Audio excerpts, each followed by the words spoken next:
Jason Van Foss, and Jeff Lamoureux, our Assistant Superintendent, Julie Gallagher, also Assistant Superintendent, who was on the call, Michelle Andrews, our Board of Education clerk, and I will introduce in a little bit Cynthia Womble from CBO. Again, just as a reminder to anyone in the audience watching, if you have questions, right up until the day of the vote, we will certainly answer any and all, and you can certainly use those sites to access information and to send any of your questions, or if you'd like a phone call, we can do that as well. Just a reminder, tonight is the budget adoption, where we will adopt the spending plan, and then on May 18th will be the actual vote for the budget. And before the budget vote, we will have a public hearing on the budget vote, which will highlight not only the budget, but also all the other items that we will be addressing as a plus proposition, and then Board of Education elections as well.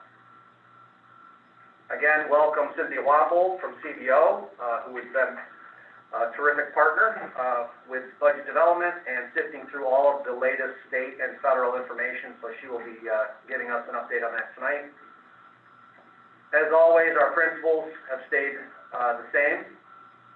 We want to deliver a premier education that we can afford and will support. We want to provide a well-rounded educational program that meets all students' needs, and we need to ensure financial health and sustainability for the district. So again, those have not changed.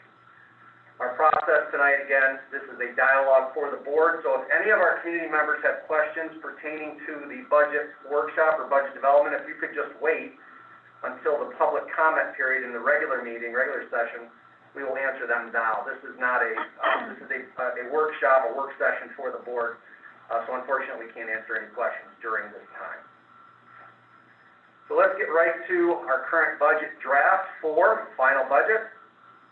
I know that's a little small, so forgive me, but we wanted to make sure that it was on the entire screen. So at this point, this is our balanced budget. School district has to balance its budget each year. You can't run a deficit, and if you have surplus funds, you have to identify a place to put them. So, and we'll go through revenue and obviously expenditures, but the bottom line is we have a balanced budget to propose to the community. And when you look at the couple big items, the largest increase year to year from an expenditure standpoint is our debt service. It's 42% of the total. And that's a result of the 2019 project coming on the books for the first year full. We also have some surplus funds, and we have identified a couple areas that we would like to place those surplus funds, One of them is a large capital repair / replacement at the high school and middle school. We have fire alarm panels that have been hanging on. They're outdated, and because we have these funds available, we would recommend and we would like to use a chunk of that money to do that work. We will come back to you in the next meeting or two with a plan for that. It does generate building aid, just like any other capital project, so it will be supported by New York State. But we felt like because we had this money now, unexpectedly, and this is work that if something happens, we will have to do an emergency repair fix. This is the time to do this work, and obviously fire panels are significant health and safety issue. So that's where a large chunk of our surplus we would like to utilize it. And then also we've made some increases to materials and supplies, and I noted equipment. And again, these are areas that we've underfunded for several years because we obviously were trying to be cautious with unnecessary spending, and with that comes not neglect, but certainly we could use some additional funds, and so that's what we've identified, and we'll talk through that with you as we get going. But the real highlight of tonight is the revenue side. So we want to spend some time looking at revenue analysis and, again, our ideas and recommendations for you. So year to year, these are all of the major revenue lines, and we're going to break them out as we've done the last several meetings. But just year to year, we're looking at that increase, and that's a sizable increase year to year of $3.5 million, or 6.58%. Now, two things to note there. One, the building aid is corresponding with the increased debt service. So while that's an increase, it's also corresponding with an increase on the expenditure side. So we know that explains that.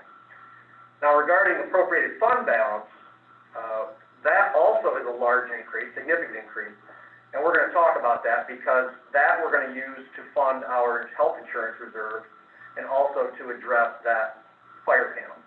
So that line, that's funds that we currently have that we're using to support next year's budget. So I just want to make that clear. That's not an area that's not state aid, and that's not some additional revenue source. That's our money that we're applying to the budget this year. So again, we'll break out each line, but I just wanted to mention that in the very beginning. So as for tax levy and then appropriated fund balance, as we just mentioned, so we are going out at 1.55%. We'll talk about that a little later. A modest increase of $385,000. You'll note the appropriated fund balance, and we see the note at the bottom just to help anyone who wants to know more about that and why that is. But you'll also see a decrease of appropriated reserves. So because of the revenue picture being significantly better, we are not needing to use any of our reserves or savings accounts, if you will, to balance this budget. And that obviously is good for outer years if things tighten up and we need to have funds available. So that's just one positive that I wanted to make sure that everybody noted. This category is a lot of miscellaneous. Again, we've said it's a very modest increase. Not a lot of money overall for revenue. School aid is where we saw the largest increase. Obviously, the building aid, again, that just corresponds with additional debt. But it's the foundation aid where we saw the sizable increase, over 10%. That is obviously a huge bonus and was unexpected for us. So we'll talk more about that and what that means, but that's really the big factor in regards to school aid, is the foundation aid increase. Because you'll note there's some decreases in other areas. And that obviously is a problem if your foundation aid is frozen. So thankfully, foundation aid was increased significantly, and we hope it's going to continue to stay. The goal right now is over the next 3 years, the state will make us whole, so to speak, as the foundation aid formula, which would be significant increase for Maine-Endwell Central School District, if it happens. So, we're going to hold our breath on that, but at least for this year, we had a nice increase.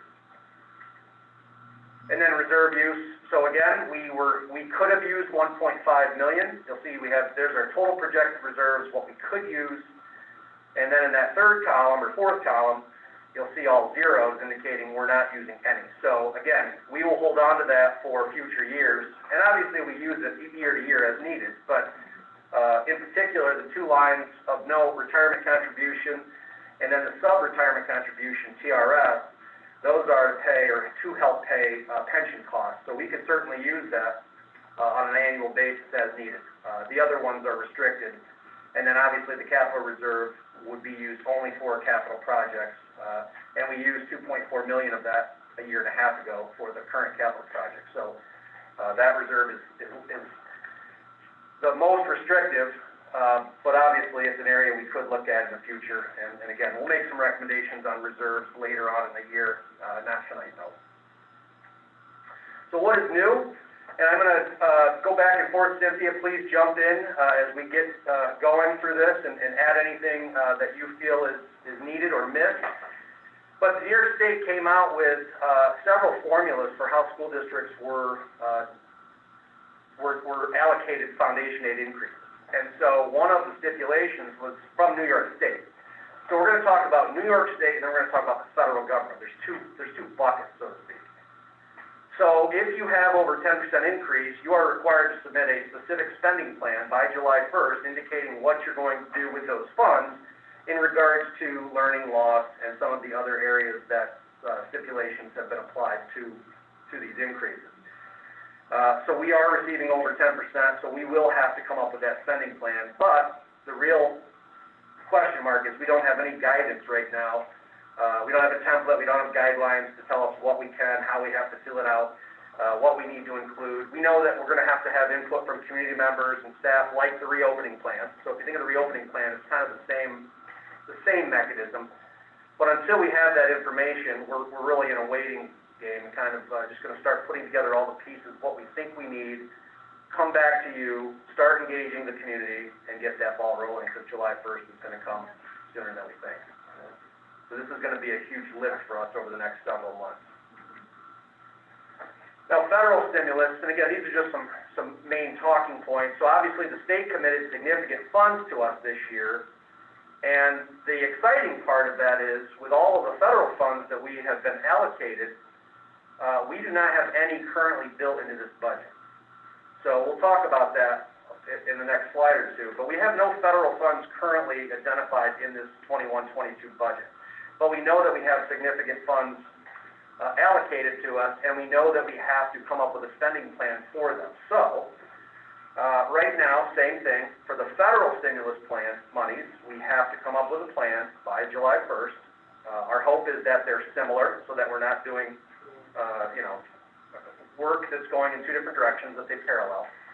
And then we have to address and use at least 20% of the federal funds to address these items. And they're very broad, and we're working through, we're coming up with a short list, obviously, but we'll come back to you after we reach out to all stakeholders that we're supposed to with some suggestions and ideas. But bottom line is we're going to have to make some significant investment in specific areas.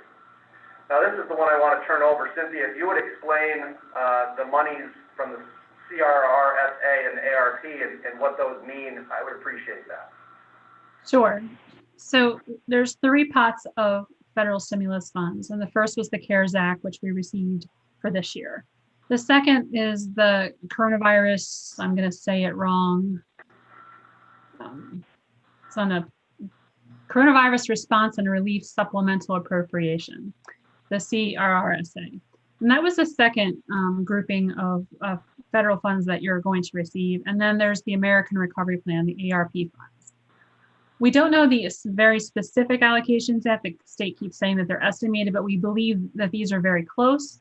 You are set to receive $2.4 million in the CRRSA funds and $4.1 million in the ARP funds. And as Mr. Van Fossen said, none of this was needed to support the 21-22 general fund budget, which is really exciting and a great position for Maine-Endwell to be in.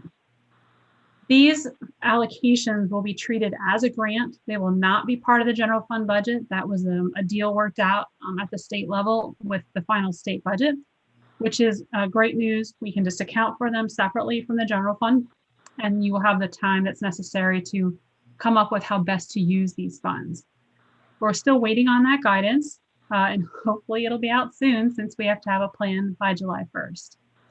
Now, the CRRSA funds, there is no specific set aside for that for learning loss, but for the ARP funds, there is. Maine-Endwell's estimated amount is approximately 54% of the total. So it would be $2.2 million that would need to be spent on learning loss. And we would have these funds available to us through September of 2024 at this point in time. So a lot more information to come. We're anxiously waiting more guidance in the application from the state. And as soon as we have that, we'll be sure to pass that along. Thank you, Cynthia.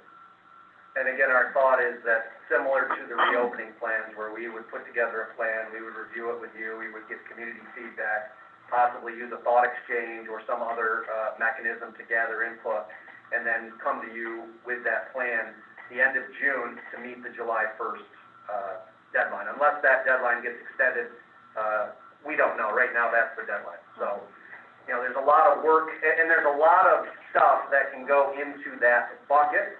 It's not just, don't think of it just as staffing, but we're still trying to figure out what exactly qualifies. We know some existing funding will qualify, but we also believe we're going to have to add some funding, we believe, because that type of money, we don't have the, that need right now identified. So a lot to come on that, but it's obviously, as Cynthia said, it's a great problem to have, but it's still a challenge. And that has to be used within a certain amount of time. We think sometime in 2024. Right. So is that, and to elaborate on that question, is the learning loss part of that till 2024, or is all of it till 2024? It is all of it. Okay, The so both line CRSA items are usable till 2024. Yeah, each group of funding has a different date. The CRRSA is actually through September of 23, but the ARP funds are through September Okay. of 24. Okay, thank you. Mm-hmm.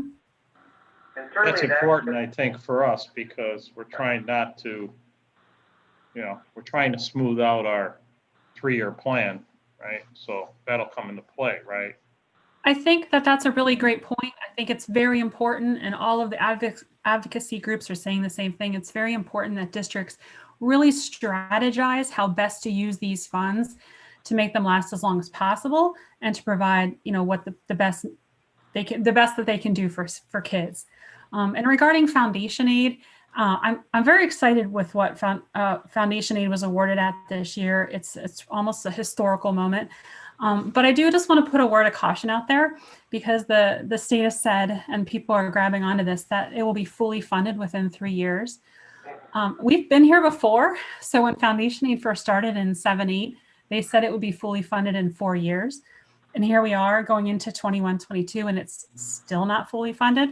So I think we've taken a great leap forward, and it's a very positive outlook, which is rare for me to say.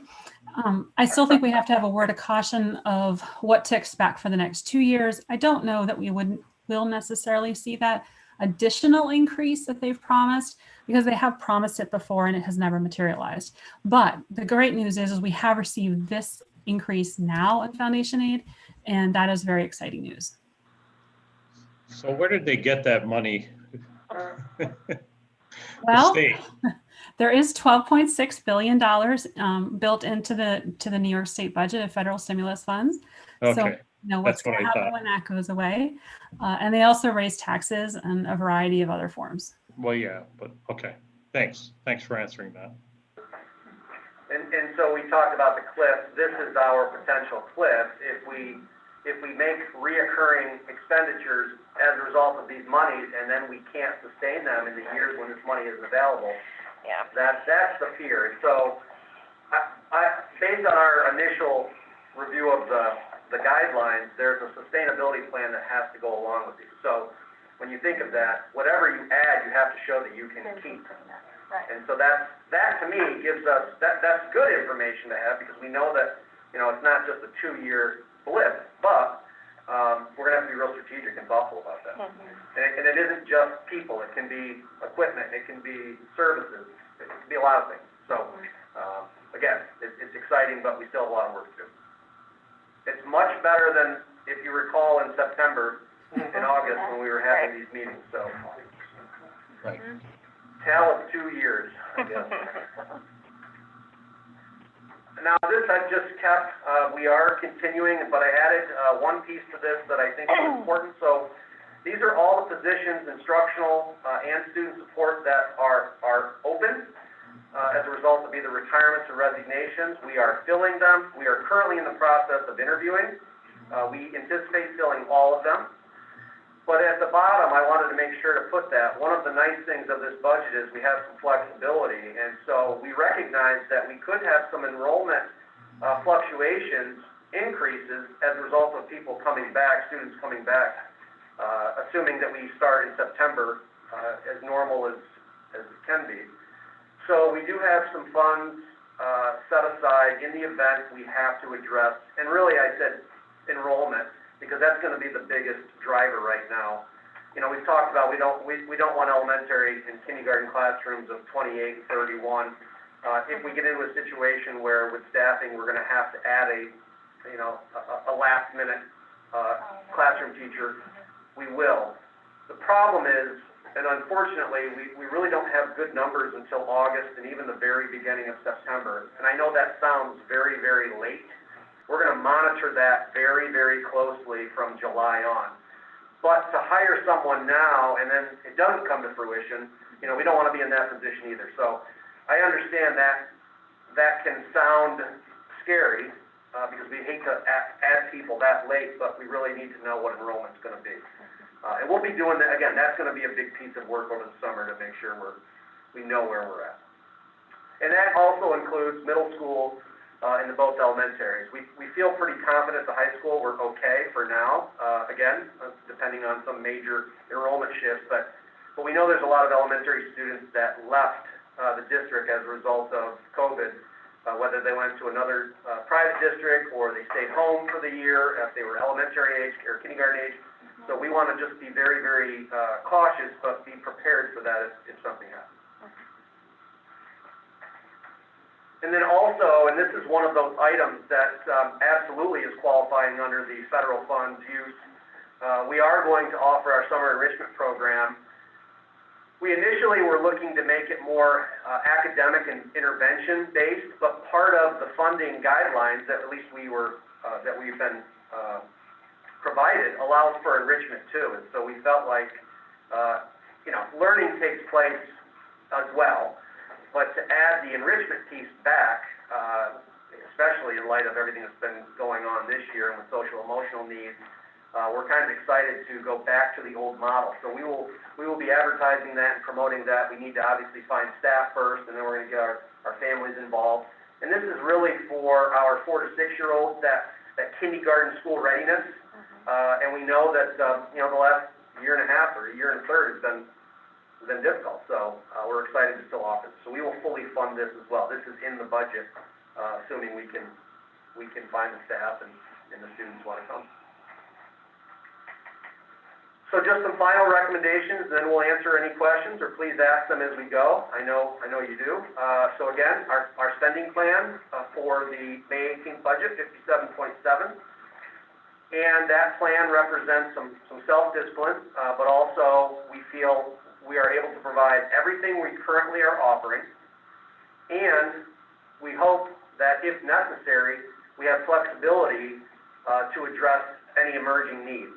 Whether it's enrollment or other student programming. So, unlike last year where we were making difficult decisions to fill a deficit, a structural deficit, and I'm not bringing up, but I will at our budget hearing, we've also been negotiating with our employee groups. We've got some nice savings coming from our health insurance plans as a result of district negotiations, and we'll be addressing that later.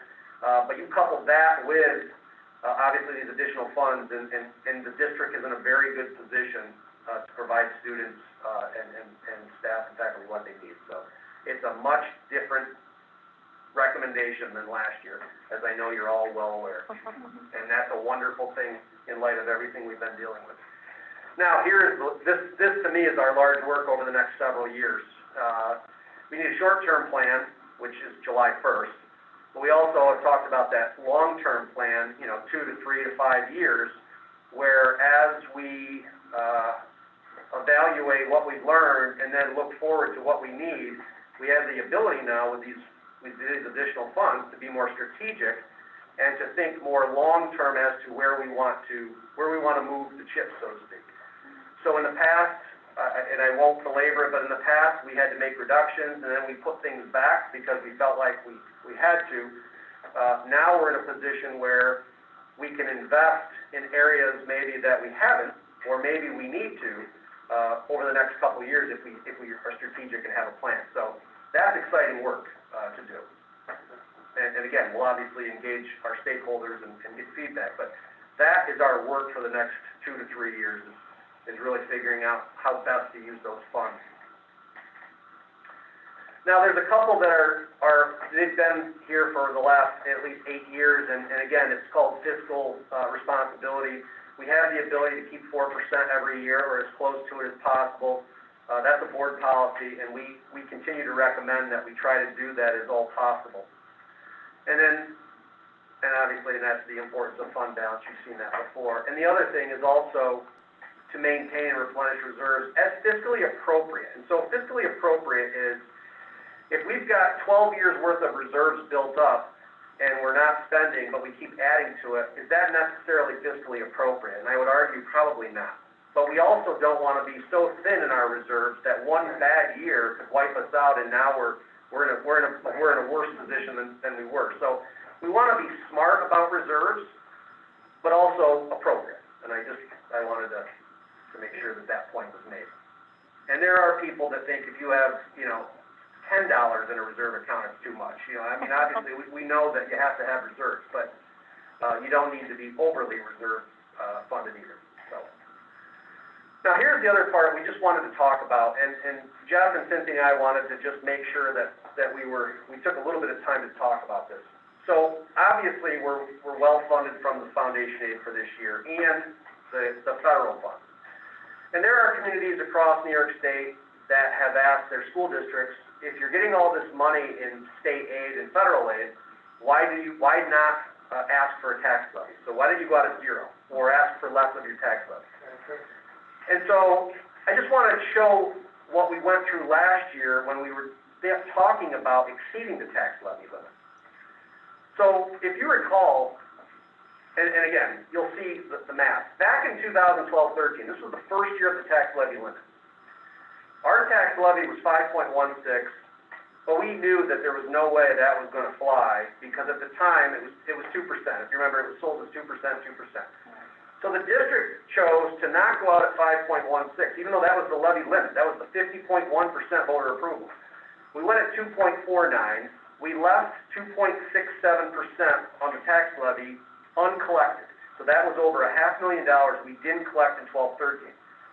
So the corresponding effect of that is that in 12-13, we left that amount, and every year from that, since we didn't collect it, it's compounded. And when you compound that over, and this was I used last year, so it's current budget, it compounds to over $5 million of uncollected tax dollars. Now, prior to getting the stimulus funds and the big foundation aid increase, as we said last year, that's money that we desperately could use or could have used. So our recommendation for this year is to go out at the tax levy limit, but to reevaluate over the next several years. And if it looks like foundation aid has been restored and the federal funds are helping us in a way that doesn't allow us to have to rely on reserves or allocated fund balance, then maybe that will be an appropriate conversation in years 2 or 3. But for this year, and as Cynthia said, knowing that what the state's promising today can look a lot different next April, we need to be cautious. So we are asking and recommending to still go at the tax levy limit despite all the new funds, but to evaluate that in the coming years to determine if we could do something with that depending on, the circumstances. So we wanted to make that case tonight. But again, in outer years, it may be something we have to evaluate and look at. And Cynthia or Jeff, anything to add on that?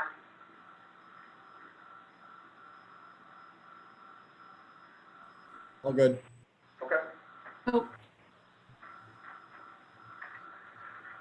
So for this year, the 1.55, and we use the town of Union because 71% of our properties fall in the town of Union. So a $100,000 home in the town of Union, or actually you can see there's different levels, 75, 100, up to 250. This is what a 1.55 is going to do in the town of Union. So there are other towns that make up Maine-Endwell. Obviously, Maine is the second largest, and it is a different rate. But on average, we felt this was a nice table to show folks what it ends up costing. And again, I get it. Anything additional is still a lot for folks. But 1.55, aside from like I said, the federal money and the state money, I think we're being reasonable to the best of our ability. Well, the refund state checks that the state used to provide, if you stayed under the tax levy limit, they haven't done anything with that, right, in legislation? Still, it's expired, right? Correct. Yep. There is not a new plan that is tied to the tax levy limit at all for school districts. There is a new relief plan, but there's not a lot of guidance out on that yet, but it is not tied to school district taxes. Okay, thank you. And then the final recommendation, again, is just to continue with our bus replacement plan. We get significant state aid on these purchases. They're amortized over 5 years. And newer buses have far less repair costs than buses that are between $120,000 and $140,000. So this is just a good investment, and it's a good leverage of state aid to support our fleet. So we're recommending that we do buy those buses, and then these are the buses that are coming off and will be sold or scrapped. So that is our 21-22 school budget, and that's our final recommendations for you. Any questions or additional questions?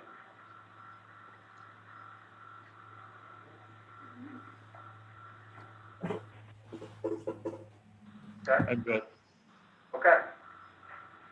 Well, that concludes our budget workshop, and we can resume into our regular Board of Ed discussion. Let me just stop sharing and bring up the agenda. Thank you, Sam.